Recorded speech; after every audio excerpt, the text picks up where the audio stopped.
But with that said, we do want to continue to build this network. The one thing that ultimately ends up happening, as I'm sure you're aware, with a lot of these online channels, these podcasts that people start, very often people don't want to check their ego at the door. They don't recognize that we have to build these networks all over the place, because corporate media, regardless of whether they're, Fox News, MSNBC, CNN, they are always going to work together to crush non-corporate power like we're trying to take. Yeah. So if you can talk about your new podcast, Biting Commentary, which is so cute. And we'll talk about where it came from, because like us, you ran and you had like a platform sort of going. So talk a little bit about that.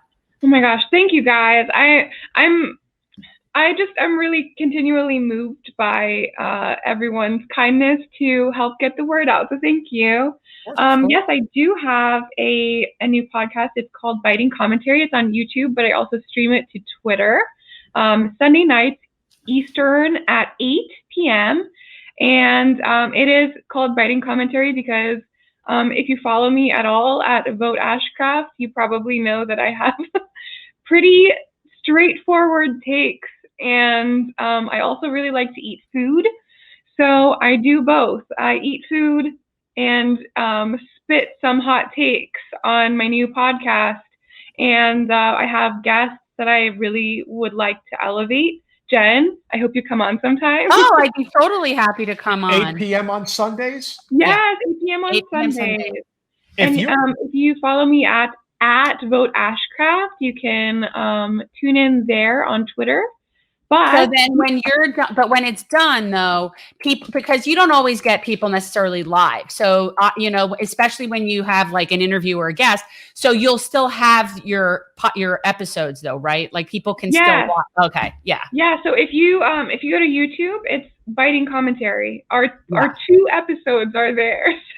So who have you had on so far? Who was your first guest? Yeah, my first guest was Andres Bernal, and he was so forgiving because we had a bunch of tech issues. We're totally live, as you guys are. We're all, twice a week. It's live. We're faking it till we make it, baby. I mean, it's ballsy. I love it. It's I love just being authentic and being out there. Our first guest was Andres, and he talked about MMT with me and was so gracious because we dropped his call 3 times. But the second guest, it's so sweet to have people on that I really care about. We had my really, really good friend, Ed Pokropsky, who produces the Asian Comedy Festival. And we talked about, I'm part Japanese, he is Korean, and we talked about what it's like to be practically Asian. Twins.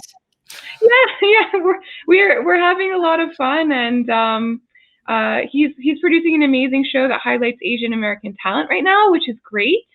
So definitely follow at Asian Comedy Fest, which is Ed. And then on this Sunday, we're having Kat Bresler at People for Bernie.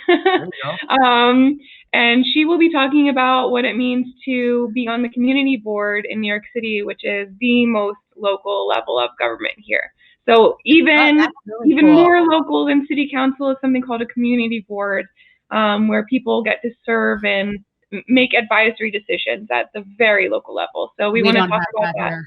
Yeah, you don't even want to know how we have. Well, there's advisory committees at the city commission level, but there's no power. Like there's nothing. There's no there. It's almost like just a token thing. It's not that I don't think it could happen. It's that I just think that there are people who are just waiting for somebody to really step up and lead the charge. And that's kind of just how it is in a lot of ways.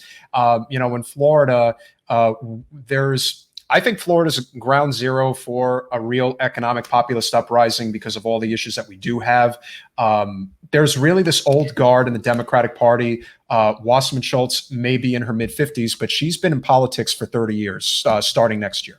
So when you're around for that long, when it's a career, you don't have ambition to make things better. It's all about, I'm just comfortable and I'm going to stick with it. It's just maintaining the status quo. They just got to maintain their And so the same is true. Yeah, the same is true for a lot of the, well, not the city commission per se, but the county commission, absolutely.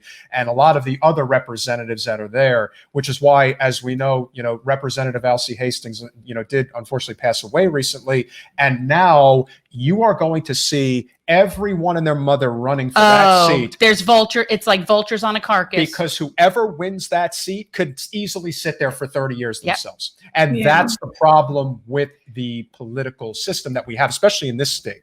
And so when we see the momentum that's building where you are, it's really a beautiful sight to see, because we wish we had that down here. Well, we're looking at it like sort of a blueprint. I mean, like what's it?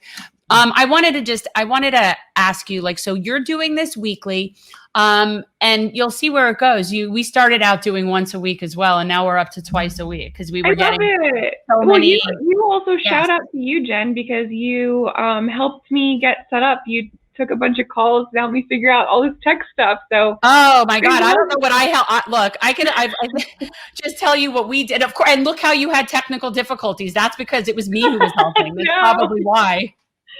No, you really helped. I love this whole concept of women supporting women, and I'm on that Catch Fire advisory board. Yeah, you mean, is it the Savage Story? It's Ava's group. Ava. Oh, Ava. And so there's 14 people on the board, so we vote for endorsements and stuff. And I'm supposed to be interviewing Michaela. I have to be interviewing Michaela for an endorsement. We got to get her. Totally unbiased.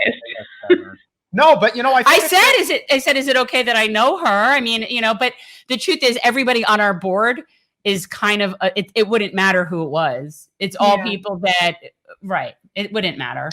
I think it's very important also that, you do keep in touch. You build these relationships, especially with the people who ran on the BNC slate.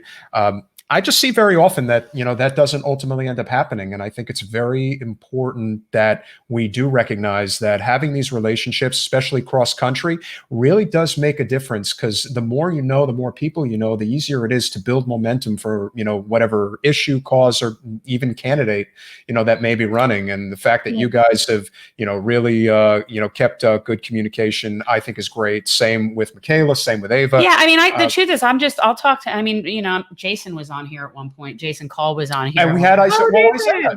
And Isaiah, we had Isaiah. Isaiah James, who's running in New York's 9th. Yeah. I mean, how can you not love that guy? I mean, and the thing, the thing is that we give platform to basically anybody who's on our team, because that's sort of the point. But Thanks for watching.